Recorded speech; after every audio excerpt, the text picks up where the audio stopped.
Okay, we are back. I'm sorry, everybody. We had some technical difficulties with our live stream to YouTube.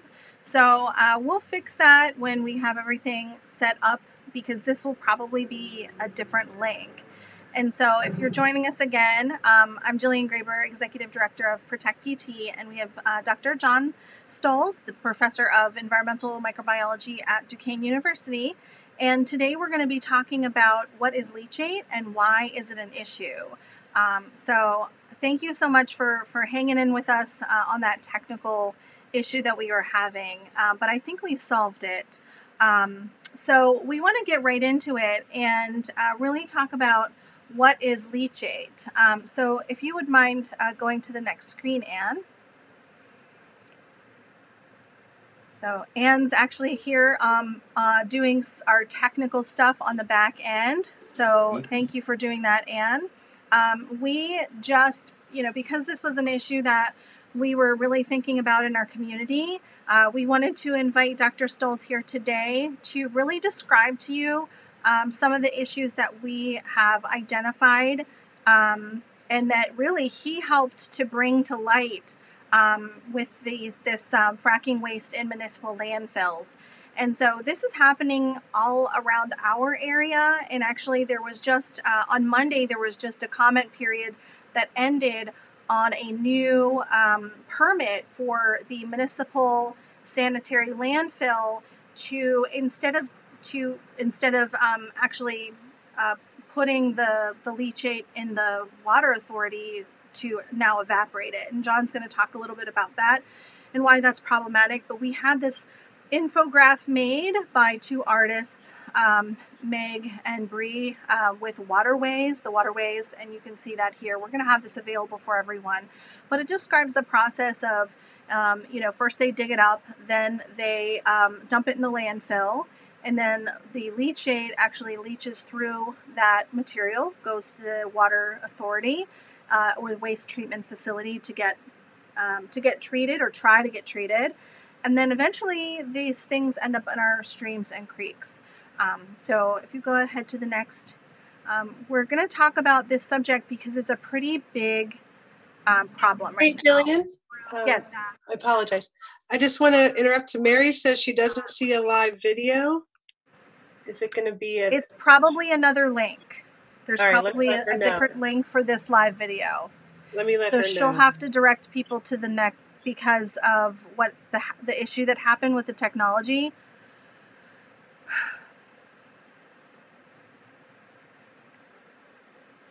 And so she'll probably have to repost the link for everybody.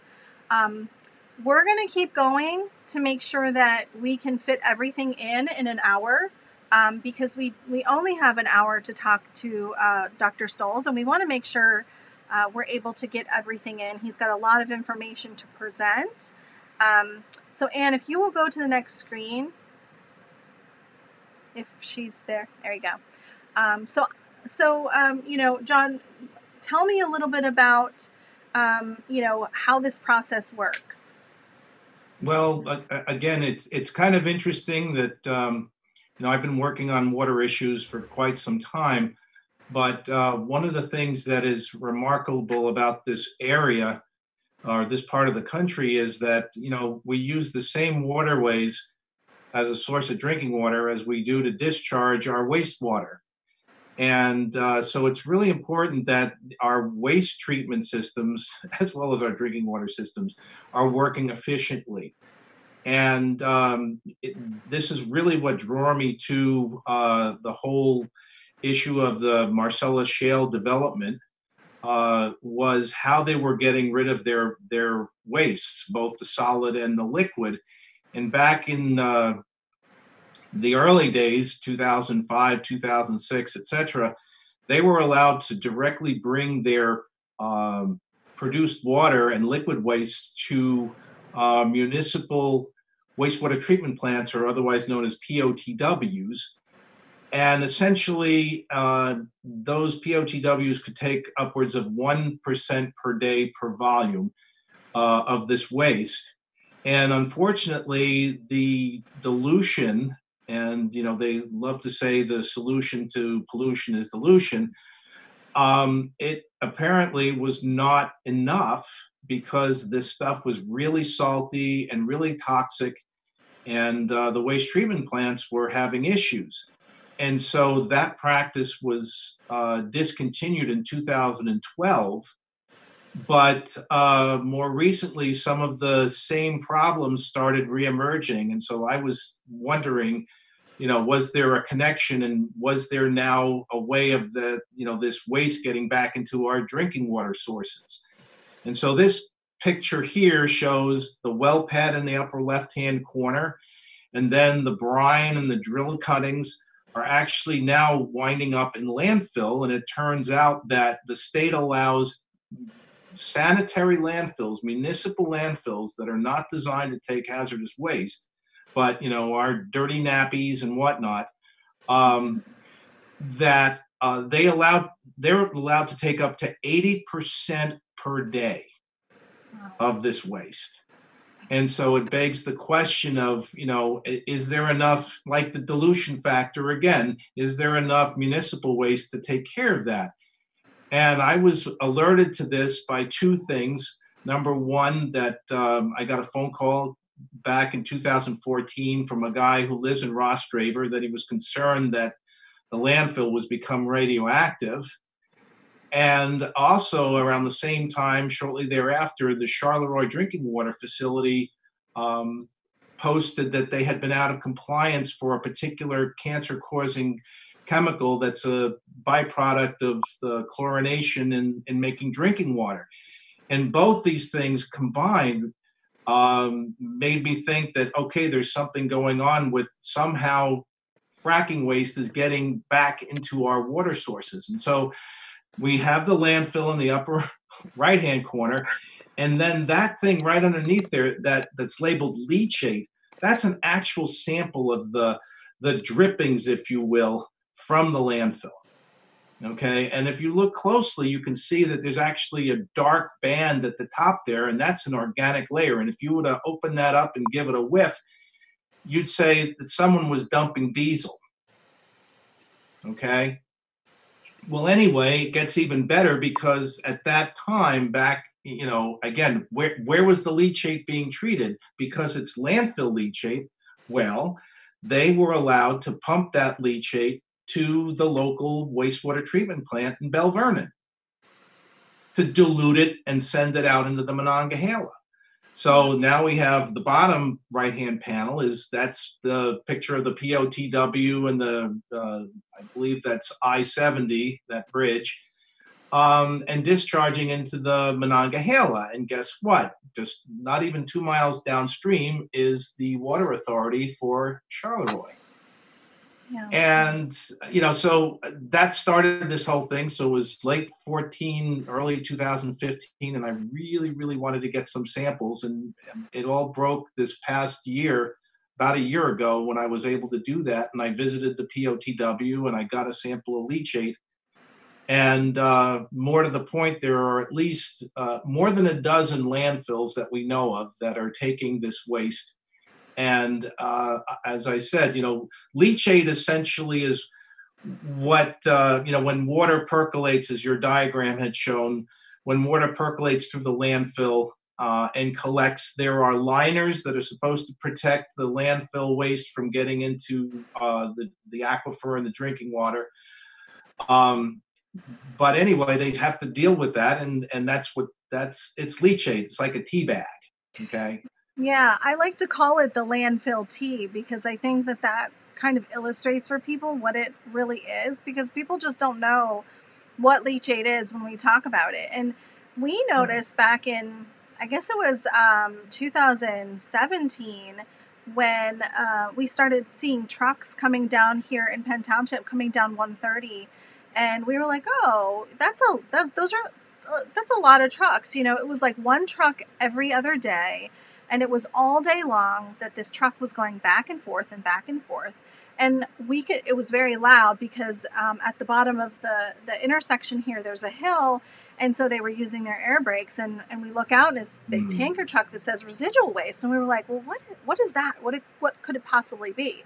And then we had somebody message us on Facebook saying that, he witnessed here in Penn Township, right by the Giant Eagle, someone dumping or pumping some type of water, which he thought was maybe fracking waste, some type of water into the creek.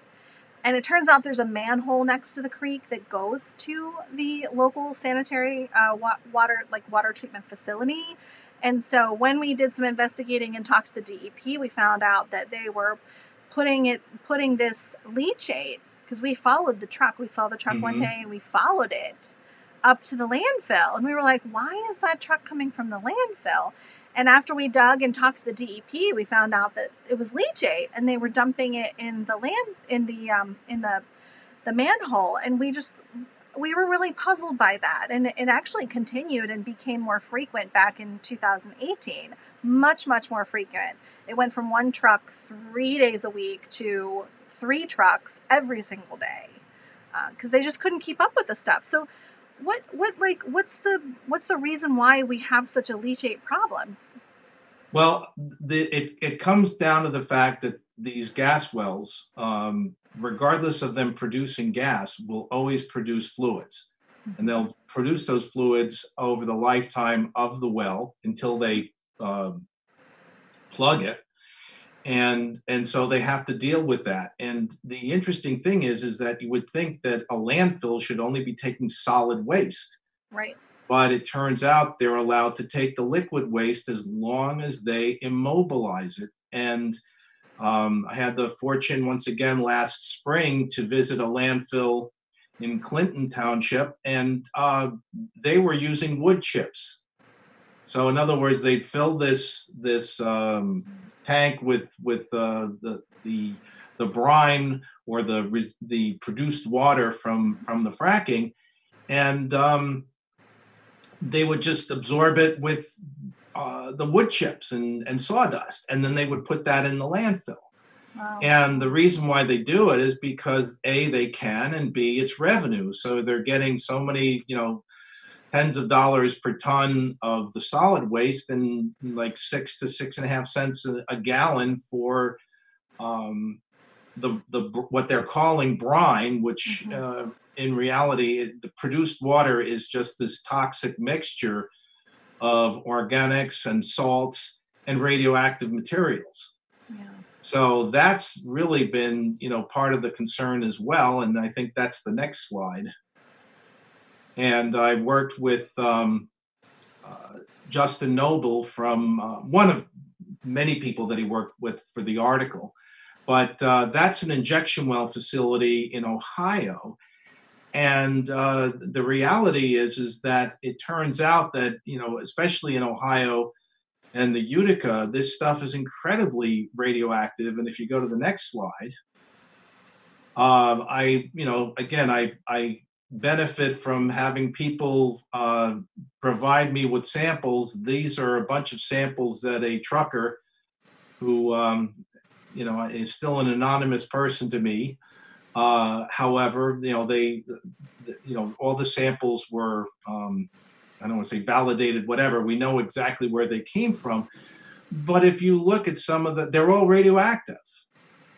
And some are hotter than the others. And so again, you might say, oh, well, it's just a little bit of radioactivity, but your typical brine truck holds about 450 gallons. And when we're measuring radioactivity, it's in picocuries per liter. So the first math you have to do is multiply everything by 3.8, because there's 3.8 liters in a gallon.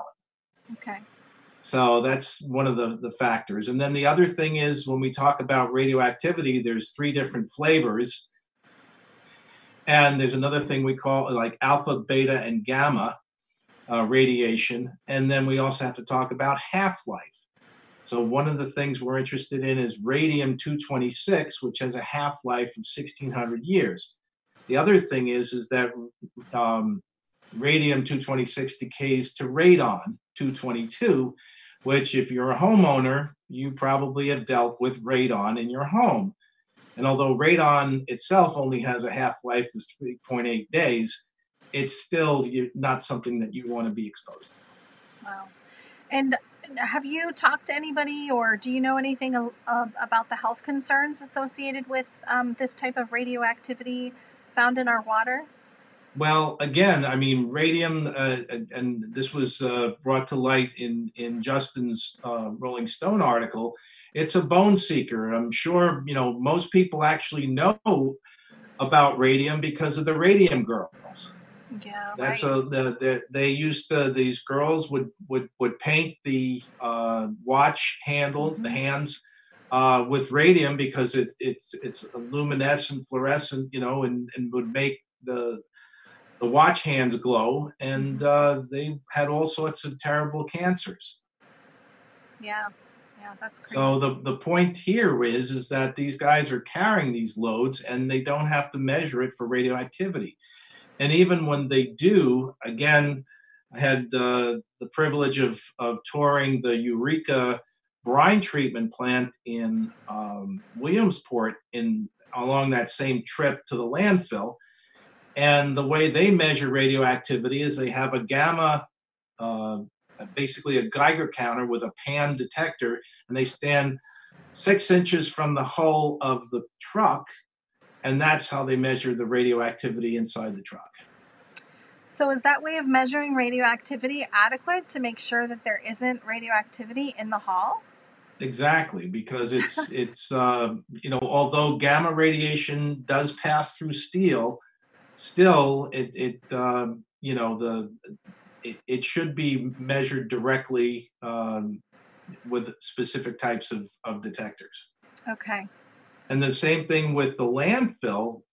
You know, the roll-offs, as they call them, that contain the fracking waste. They have, again, a gamma detector, and they just pull the truck up, and again, it's from a certain distance, and there's a set limit to how hot that load can be, and you know, the state limits any load to 140 millirem. But again, now we talk about apples and oranges. I just went from talking about picocuries per liter to now we're talking about millirem. Very different measurement, very different way of detection, because millirem are actually an indication of exposure. So when they talk about what you get from an X-ray or when you go to the dentist and things like that, those are always talked about in the terms of millirem. When we talk about how much is in a water sample, we're in picocuries, and unfortunately, there's no really easy conversion factor. Okay. So that leads to a lot of confusion. Sure. So are we seeing this type of radiation throughout the state? Yes. So if you go to the next slide, I think there's a couple more things just to give you some more background. So believe it or not, a reporter from the New York Times did an amazing series of articles back in 2011, and this one had to do with radioactive material from what we call the produced water, the stuff that comes up after they're done fracking in the wells in production. And you can see that depending just by the size of the blobs, that the larger the blob, the more radioactivity there is. And basically, to put it in scale, you can see that it's times, and what they're talking about is the relative to what is allowable in drinking water, which is 5 picocuries. So the point is that they were finding this gross alpha, which is basically a measure of alpha emissions or alpha radiation. Total radium, which is in the bottom right-hand corner, and you can see that it turns out that some of the produced water from wells in Bradford and Tioga are pretty hot. And same thing, a little less with uranium, and there's an explanation for that, but we really want to focus on radium for today's discussion. But the point is, they've known for years that the Marcellus Shale and the Utica Shale have a significant amount of radioactive materials in them. It's called naturally occurring, or NORM. And because of that, because it's natural, they don't have to, you know, look after it. So You know, so we've known this for quite some time, and this is, as Justin would say, the industry's dirty little secret. Yeah. So I've heard the word T-norm. Can you explain that to us a little bit? Okay, well, T-norm stands for technically enhanced And what that means is that, say, for instance, you were to take a gallon of this produced water that's got radium in it, and you were to boil it down to, maybe a cupful. Well, you've reduced the amount of, volume significantly, but essentially you've increased the amount of salts and other elements, and including things like radium, so that now, even though you've got a smaller volume of waste, you have much more radioactivity. And so you've technically enhanced it because you've used some sort of technology to concentrate the radioactivity. I mean, that's what we do when we make uranium for fuel rods. You start with what they call yellow cake, and then you process it to get, these fissionable materials. Yeah. And so I've seen when we've gone to the DEP to get documents on the specific well pads that are in our community, which there are 12 currently proposed, and 2 that have been produced so far. I see that there is something called an OG71, and that is where they have to describe to the DEP how they're going to pull apart that waste. So, like, separate the waste, the solid and liquid waste at the site, which they have to do. And then there's also, there's also a T norm or a radioactive plan. So, like, if they find radioactivity, what do they do? But it seems like, they might not be testing adequately for this type of radiation or all types of radiation, because really, like, when you're fracking, you have something like 10 to 15 million gallons of water, depending on how long your lateral is, going down in the earth, and then about 15 to 20% of that comes back up, and they're trucking 24/7 back and forth water and sand and chemicals, and there's like over there are hundreds of trucks coming to and from the site. So how could they possibly test all of the cuttings and all the water that's being produced at the site before they send it to the landfill? Right, and that's something that they do testing, as I mentioned, when you talk about the landfill, at least for the solids, that they will use the standard methodology, if you will. And then with the liquids, I mentioned how they test for that as well. But for the most part, it's not effective. I mean, there are manifests, there are records, but there's no inspection. So again, that's everything is self-reported. So that's the way it is. And even the day, and the other thing is, and I hate to say this, but our DEP, in many cases, they're trying to help the industry. They're trying to move things along. We'll see this in a little bit with what they're planning for Westmoreland, that landfill. They've signed a consent order that they've come to they've come to an agreement. When I was at the waste treatment plant for my first visit, the DEP was there and told me there was no reason for me. Well, actually, it was through an intermediary, basically the manager of the waste plant. But they had drained the tanks, so they knew I was coming. Wow. So I couldn't personally collect my own sample of the leachate. It was provided by the manager of the wastewater treatment plant, because he had some that he had been collecting the few days before. Wow. So it's kind of this, and then the same thing now. It's a consent agreement with the DEP to put in this evaporation system. Right. And it's like, no, there are issues here. There are problems. And I don't want to say that everything is in compliance.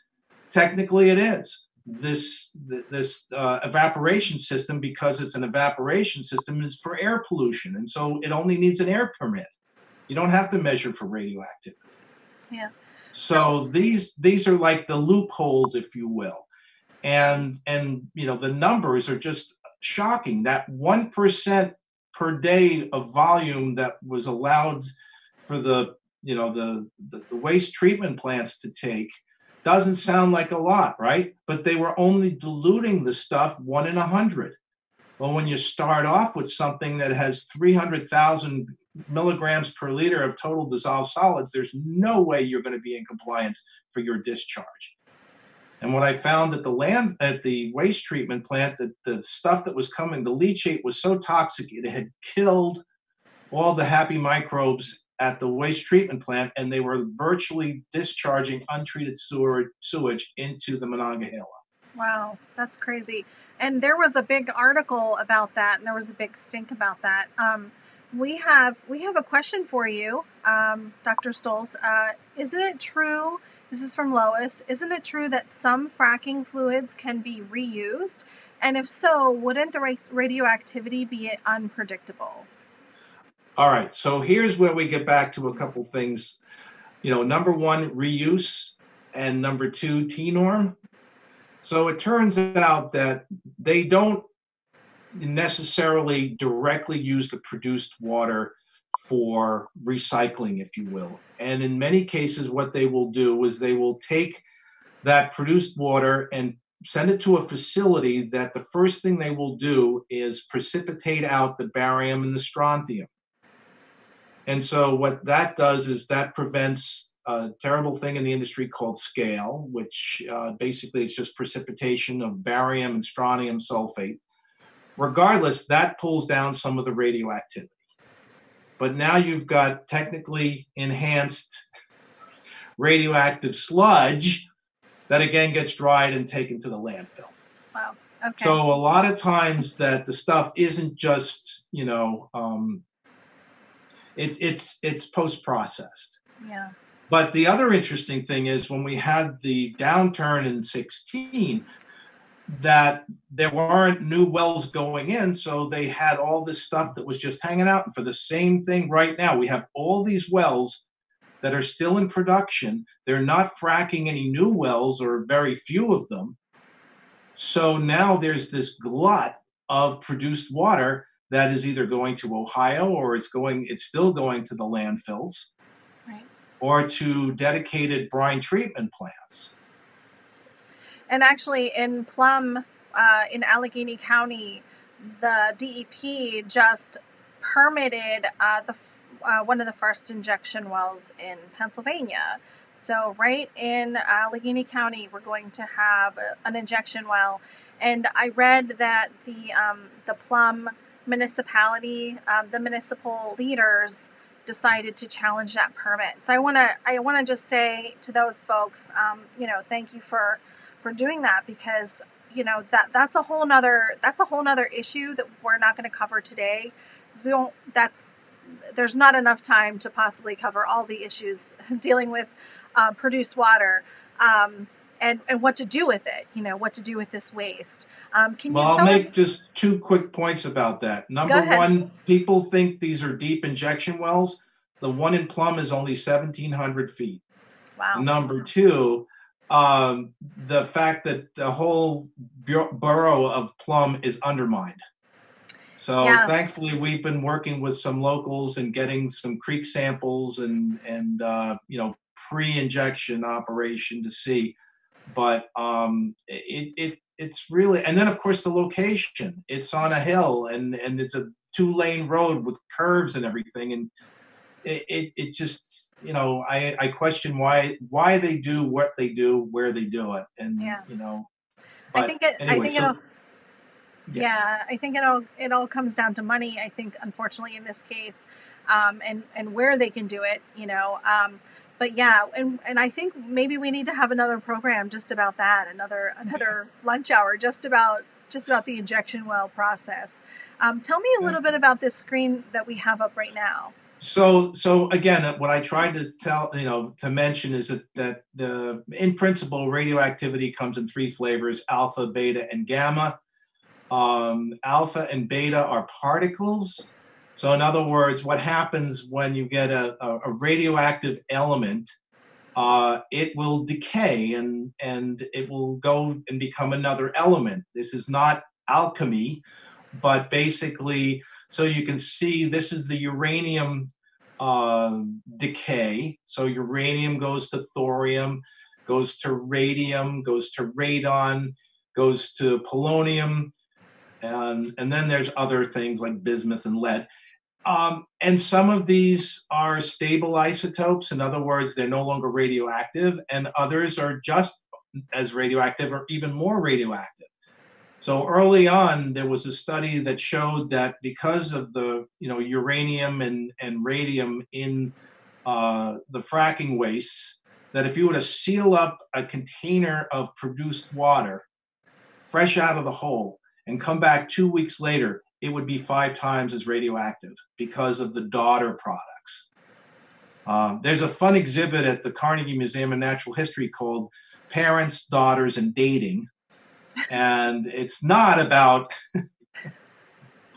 social interactions. It's about how we can actually use radioactive decay to date rocks. But more importantly, you have like uranium may be the parent and it will decay to a daughter, which is thorium. Here we're talking about radium decaying to radon and some other elements. And there's both alpha, beta, and gamma emissions. So this particular series, it looks complicated and there's an alphabet soup there. But the fact of the matter is that these different elements are releasing certain types of radioactivity. Now, alpha, even though if you were to breathe in alpha, it would be bad. And that's the problem with radon, because it will destroy your lungs from the inside out. But nevertheless, if you were standing in front of a source of alpha emission, it wouldn't be a problem because even paper and skin can block it because it's a particle. Same thing, so to speak, with beta emissions. Gamma emissions, on the other hand, is what we call ionizing radiation. This is the stuff that mutates DNA, that causes cancer. Wow. Okay. And radium in particular is one of those that actually is part, it's an alpha emitter, but it's also a gamma emitter. Yeah. So it's nasty stuff, and not stuff that you want to be exposed to. So that's that thing in a nutshell. And gamma emissions, you need lead shielding or concrete because it's energy. Right. And so we have a couple pictures on the next 2 slides. And then we also, I want to bring these up because I want to make sure we have time to go through everything. We have a question from Michelle. She asked, do we have a policy strategy at state and federal level to close the loopholes? I think she's talking about the loopholes with the waste and how the produced water is processed and where it goes after that. It's a good question. Well, right now, there's a number of folks in Harrisburg that are working on legislation, including Sarah Anamarato, and they are planning to introduce legislation to close these loopholes. Right now, we just have to have people bring this attention to the DEP and to their legislators and saying, this is unacceptable. Much like the failed policy back in 2009, which was allowing the liquid waste to go directly to the waste treatment plants. This stuff should not be going to sanitary landfill. There are hazardous landfills, hazardous waste landfills that are specifically designed to handle this kind of material. So, there's things in the works, but right now we don't have a moratorium on this process as we did with the liquid waste going to the municipal wastewater treatment plants. Okay. Tell me a little bit about this picture really quick, and then the next one also. I think this right. Well, this is again one of the. I took this picture back in 2010. It's a farm in Washington County. The thing that amazes me is that if you look in the lower right hand corner, you can see that the condensate tanks, which are taking basically the produced water from a well that's somewhere in the neighborhood, that it's labeled produced water and crude oil, and it's both flammable and toxic. And yet when it goes through the, that amazing hose, the next slide will show that it becomes residual waste or brine. So it's still the same stuff. It's still the same toxic brew, but because it's now classified as residual waste, it can be treated as such. And we've been battling, thankfully, there's still a moratorium on unconventional brine or produced water. But, these things have been used on rural roads, unpaved roads, for dust suppression. So we've had radioactivity being sprayed all over the place in that process. So we've been fighting that, and now there's a statewide moratorium. But they've got to get rid of this waste. Every minute, there's more produced water in this state, and it's got to go somewhere. Aren't they also using it to treat the roads for like de-icing because it's so salty? That's another story. We've worked on that. There's a company that in Ohio called Nature's Own. Sounds green. They make a product out of oil and gas waste called Aquasalina. We found over 1,200 picocuries per liter of radium in that product. And it has all the characteristics like this stuff does. Everything this stuff touches becomes like it.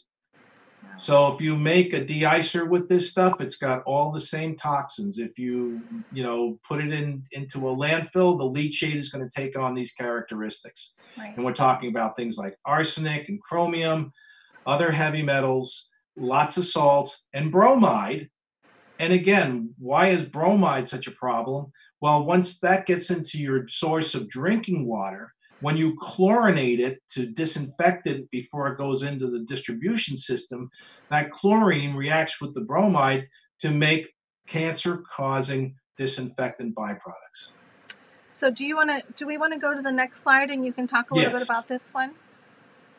So again, we're still living with some of the legacies from the early experiments. And here, this is a paper that came out back in 2018 that, again, the residuals, because radium has such a long half-life, that they're finding evidence for, contamination, even though they've shut down the treatment plants. So, we stopped the practice. Well, we thought we had stopped the practice of getting produced water directly to wastewater treatment plants, but once again, they figured a loophole, and it's getting back into our streams and rivers.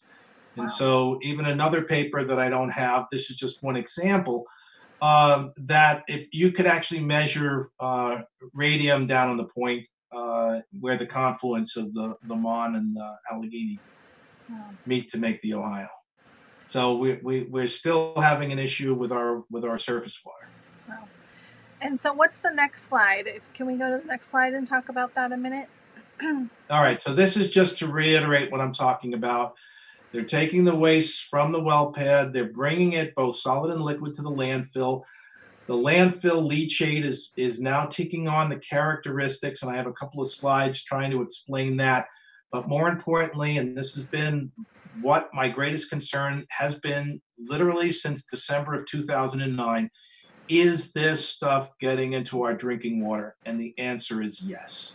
And it still is. And they're coming up with new and novel ways of having that happen. It may not be deliberate, but it's happening. So if you go to the next slide. Yeah. This is a notice of violation? Yes. And so this is, again, this was the red flag that started me putting these things together. And here's the thing. This is because this particular drinking water plant was out of compliance for 4 straight quarters. So unacceptable levels of trihalomethanes, which is chloroform, bromoform, and a number of other cancer-causing compounds that are the direct result of bromide interacting with chlorine. 4 quarters, that's a whole year. Yeah. So they were out of compliance for over a year before they had to tell their constituents that there was an issue. So what that's Yeah. Yeah, what kind of confidence then can a resident have in the drinking water system if they don't have to report this for an entire year that they've been out of compliance? Right. And the whole point is, why should they have to worry about this stuff? Because it's river water. Well, because there's new sources of contamination. Right. The other thing is, one of the ways in which they are able to solve this problem is to go from chlorination to chloramination, which is another disinfectant. But chloramination, if you're not careful and you don't use the right amount of corrosion inhibitor, you wind up with lead leaching out of your pipes. So this has been an issue that was a big scandal down in Washington, it was DC, and even up in Flint, Michigan. These are these issues that you have to be careful of how you disinfect your drinking water, because at the end of the day, it can wind up causing more health issues. Right. And I think the So next, if you want to continue. yeah, the next slide has a closer up image of that tea. Right. And so, so the Rostraver landfill leachate is on the right-hand side. Chloride, I mean, what is there in leachate that would cause to have over 5,000, that's like 5 grams per liter of salt? And bromide, okay? Bromide is a constituent of the produced water from Marcellus and Utica. And then the stuff on the left-hand side, I was able to show that this leachate that was being treated, they were getting upwards of 100 to 300,000 gallons a day to the waste treatment plant, and it was overwhelming their facility. So that when I took my sample of their discharge in April of 2019, they were almost 3 times over their discharge permit for things like, well, essentially total dissolved solids, but that was the chloride, the bromide, and other stuff. And it was radioactive. And you might say, well, it's only 20 picocuries per liter, but they were discharging 100,000 gallons a day. So once again, you multiply that 100,000 gallons by 3.8, and suddenly, and that's a daily rate. Yeah. Okay. So the good news is, post restraining order, when they stopped them from taking this stuff, they were back in compliance. And guess what? No more bromide. And guess what? The drinking water facility downstream was very happy because they were getting cleaner source water. Wow. So yeah. Lois has a question. She says that residual waste truck can be found in slow-moving traffic. What barriers does a car have sitting next to the truck, and what kind in that kind of traffic? That's a good question, Lois. Well, I think be aware that it, like everything else, it attenuates quite rapidly. Mm-hmm. And whether it's 1 over r squared or 1 over r cubed, r being the distance, it doesn't really. If you were sitting next to that truck, as per se in traffic, that wouldn't pose the risk. Now, on the other hand, if there was an issue and it started pouring, which again, aqua salina, okay, as a de-icer. Imagine if this stuff were being spread on the roads, and they, what's the first, I'd like to say, what's the first thing you do on that first nice sunny day in spring? You wash your car because it's all crusted with all the salt that they've been putting on the roads. Imagine if that salt were radioactive. Yeah. Okay. That's what we're dealing with because this stuff is. Wow. So we have several other questions, and I think I want to try to move along, maybe skip a couple slides if it's okay with you, John, because we're getting some really great questions. If you go to the next slide, just quickly, we don't have to linger on this, but basically this is my proof that, especially the one in the right hand, lower right hand, that dot is the leachate. That dot is in a field that is compared to other oil and gas wastes. Wow. Okay. So that's what the science tells us, that we, doing our analysis, that this stuff is no longer leachate, it's oil and gas waste. Right. So the Breathe Project asks, what can people do to test water from a public water supply? That's a good question. Well, the first thing you want to do is read your report that comes from your drinking water facility. And if you don't get one delivered, you can go online. They're supposed to post them. Okay. And that way you're able to see. They may not be reporting problems with trihalomethanes, but if they're in non-compliance in a particular quarter, you should be able to see that. Right. So that's the first thing. And then the other thing is that if you suspect, and like they did, PWSA and I believe American Water as well, they were testing for things like lead when that issue arose. So if you always, you have a concern, because again, it's not just the treatment system itself, it's the distribution system. So Steeler 071 says they are supposed to report out of compliance every quarter. The Tri-County Water Authority in Frederickstown is reporting every quarter, but they're still out of compliance for trihalomethanes. So that's interesting. Legally 4 quarters they have to send out a notice. They're always reporting quarterly to the EPA, absolutely. Yeah. But it's that 4-quarter business that triggers the notice. It's to the public. Right. And I think that the concern there is because we did I think it was 130 some page report after the incident in the Shaw well pad, which we're going to get to in a little bit. But we did a report on this because there was an increase in TOCs in Westmoreland County, and we received from the Municipal Authority of Westmoreland County a notice saying that they had increased total organic carbons, and we were like, well, gosh, what does that mean?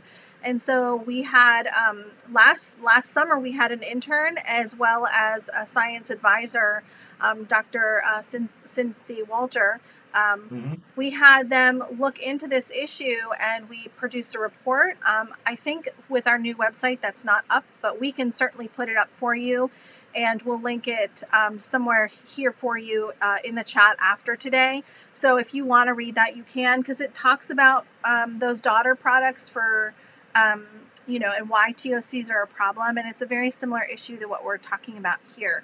But I think the next slide really talks about the Westmoreland Sanitary landfill. There was actually just a comment period, like I said in the beginning, for this evaporation system that they're proposing at the landfill. And they're actually proposing this as a solution to everything you just talked about, John, Right. the out of compliance and them not being able to put it to the treatment facility anymore. So tell us a little bit about what this means for the community around there. Okay, well, what they're proposing, and again, this is something, and I don't know whether or not, I think I also put the consent order in here, just so that you know that this is an agreement between the landfill and our DEP. Yeah. So I'm not going to say that it's already been approved, but what they are going to be allowed to do is to install this evaporation system. And because it's standard technology for reducing leachate at other sanitary landfills, and it's considered an air pollution issue, because leachate smells. I mean, usually it smells. There's a distinct odor to it, but anyway, on a bad day at the landfill. So it's considered an air pollution type thing. So that's, if you look at the facility type on this permit, the first box and the only box that's checked off is air pollution plant, right, or air emission plant rather. But on the right-hand side, 3/4 of the way down, it says radiation facility and residual waste operation. So what I'm pleading with right now is to say that, look, because of what they did and because of this practice of taking the waste, it's actually more like residual waste, and it has to be dealt with appropriately. Right. But why, under the current situation, and it's a concern, is because if it's an air emission plant, then they just have to look at potential for the sulfur emissions, nitrogen emissions, and volatile organics. So NOx, SOx, and VOCs. And within that, they're in compliance and everything is hunky-dory. But the reality is they're going to be processing 45,000 gallons a day.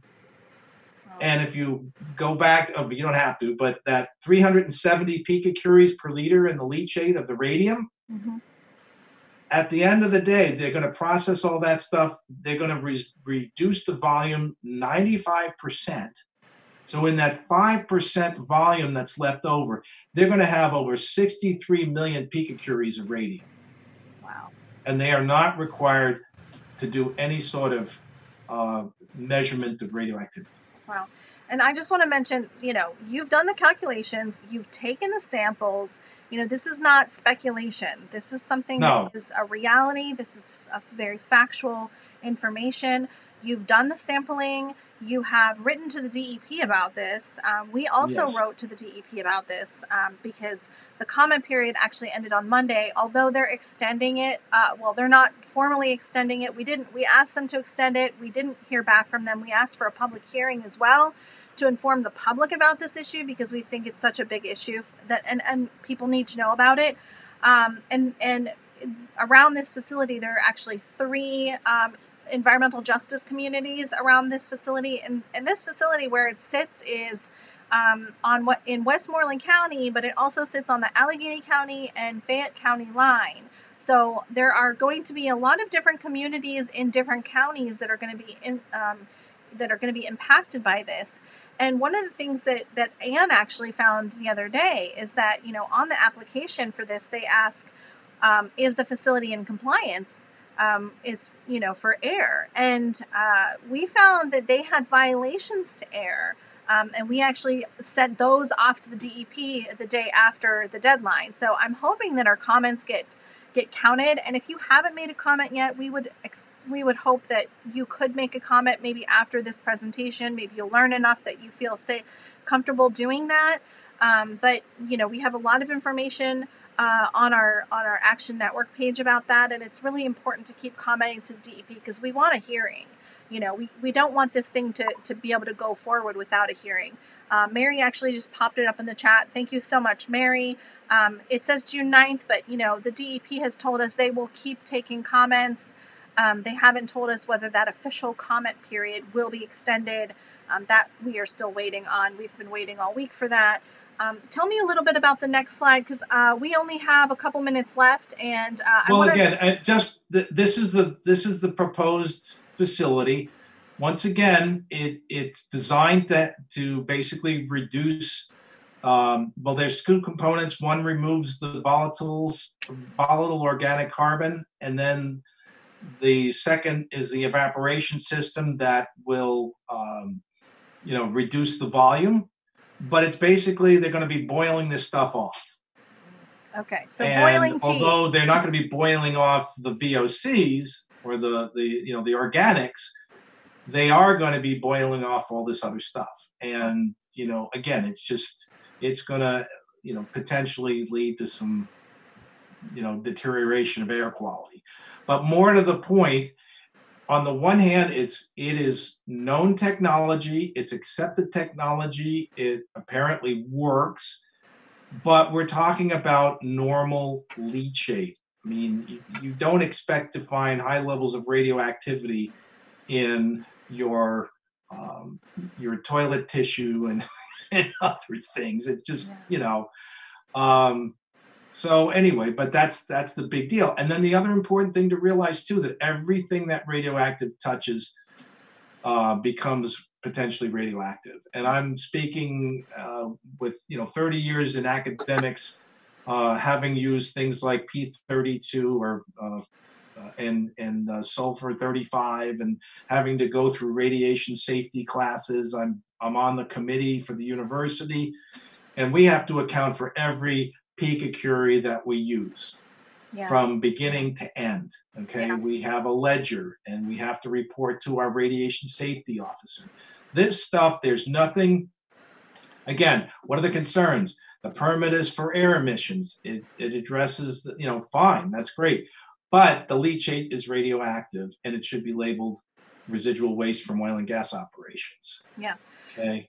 And so again, the calculation is 63 million picocuries each day. Right.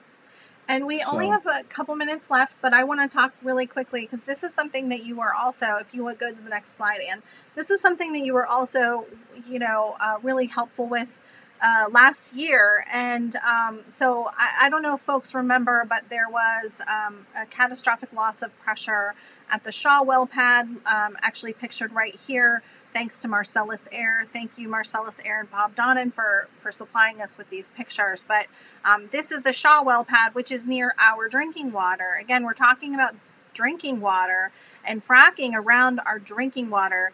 And we had this graphic actually made to really illustrate, because one of the things that we were talking about is like all the natural fissures and layers of, rock.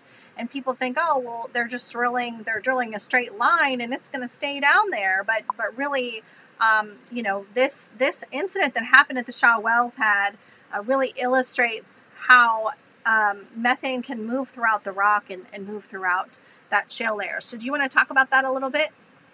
Yeah, well, again, I felt some level of vindication when it happened. It was a terrible thing that did happen, but they've always said that fracking does not lead to contamination of water, that you're not going to have movement of unintended movement of fluids and things like that. And essentially, they lost it. If you go to the next slide, there it was that. Well, let's see now. Do the next one. That they had at 5,200 feet, they had a casing failure during a fracking operation, and that led to the pressurization of a conventional, and if I know this is somewhat technical, but there were all these what we would call conventional or shallow wells at about a little over 3,000 feet. And what happened was that the pressure that was translated to the point where it pressurized the conventional play, that they had to flare those 9 conventional wells, or otherwise they would have blown. They had to, literally, and of course, if they didn't flare, they would have just let them vent. Mm-hmm. But you're talking about methane and again, some formation water or produced water, if you will, just blowing out. And the whole point is that this can happen, and it's this kind of domino effect that has led to a lot of changes in water quality across the state. And my group has been trying to document this over the years. But when people say, well, all of a sudden my water turned black, or my water turned red, or this happened, that happened, it may not be directly from fracking solutions, but it's the activity itself that causes the changes in the water quality. And I was really surprised, because even with all that drilling, and if you go to the next slide, you'll see how many wells there are underneath the reservoir now. There's 50 of them. And was it a surprise that a couple of years back, you guys had an episode of purple water? And it was because of high levels of manganese. Right. And they said it's perfectly safe to drink. And the answer is no, it's not, because anything that manganese comes in contact with, you're going to stain your sink, you're going to stain your toilet, you're going to stain your pots and pans. And if your kids drink it for any length of time, it can have as bad effect as those kids drinking lead. Right. And so and they attribute it to erosion. Right. Yeah. So Patricia says there are days when our water smells heavily of chlorine. So do you know what that could be contributed to? Well, once again, and you have to be aware that there's what they do at the source, and then there's the distribution. And so the levels of chlorine basically are dictated by A, what's in the source water for that particular day, and B, making sure that there's enough chlorine at the end of the last pipe. But usually things like if it's been a rainy day and you have runoff, that runoff can increase the amount of E. coli and other nasties in the water source, and so they have to blast it with more chlorine. Mm-hmm. Yeah, so Megan asks, and I think you covered this a little bit, but maybe you could talk about it just for a second, and then we're going to have to go. We have a couple more slides that we're going to present. What happens to the solids left over after evaporation? Good question. It winds up, I understand it, winds up back in the landfill. Yep. And so, yeah. So, and because everything is in place, they don't have to worry about transport. right. And so there are things that if they would have put that on a truck and move it somewhere, they would be involved with the Department of Transportation. Right. And so, but yeah. Yeah, something I want to mention too is, after this Shaw well pad incident, which was in January of 2019. Now we're in, halfway through 2020, and we received a report from CNX after the incident occurred. But the DEP was supposed to investigate as well and have conclusions to send to the public. And we have been requesting those conclusions for quite a long time, and we have not received those conclusions. It's been a year and a half, and the DEP has not given us the conclusion as to, on their end, what actually occurred there. There has been, to my knowledge, no charges or no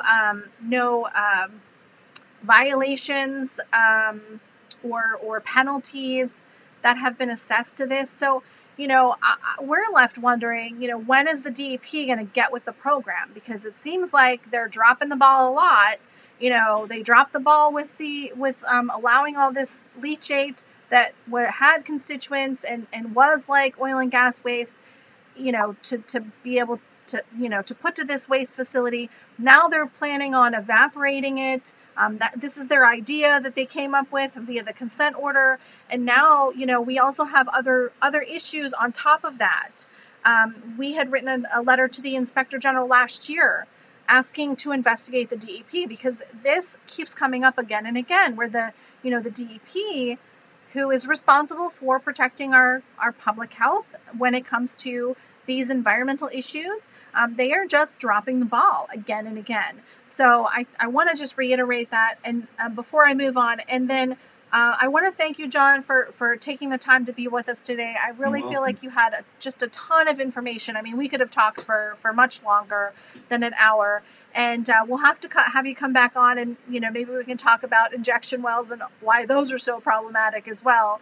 But, we want to thank you for all the tremendous work that you've been doing, all the water sampling you've been doing. I mean, if it weren't for folks like you, we would not know these things, these problems are existing. We would not know that there's radioactivity in our water. We would, it's one thing when a water authority has a change and they put out a notice.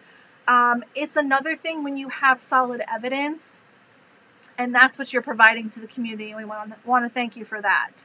You're welcome. So, So I want to go to the next slide really quick. And just before we leave this, Public Herald is going to be coming out with a couple of reports in the next week or so, and they're going to have maps of where all these landfills are. Great. Yeah, and actually they did do a preliminary map, and they had something that they had reported before. So if you want more information about a lot of this information, you can go to Public Herald. If you just Google Public Herald, they're an independent news source, and they're a nonprofit as well. We have put up here, we're going to do a survey for our lunch hour, and we're going to keep the conversation going on the campaign network. Yep. Thank you. Anne go ahead and move to the next slide. Anne, all of this is happening. I know it's happening within COVID-19, but we are still in our membership drive trying to make sure that we can still function as a nonprofit and making sure that we can serve members within the community. So go to our website and learn about the membership drive. If you'll go to the next screen, Anne, every week we're going to be back here. Next week we have an amazing guest, and I want to talk about that before we talk about the survey. Go online to our bit.ly for the survey that Mary posted up here, and please take our survey. We want to know what you think about our lunch hour. These are going to be on YouTube posted, and we want to know what you think. We want to know if there are other guests we could have, and other topics we could discuss.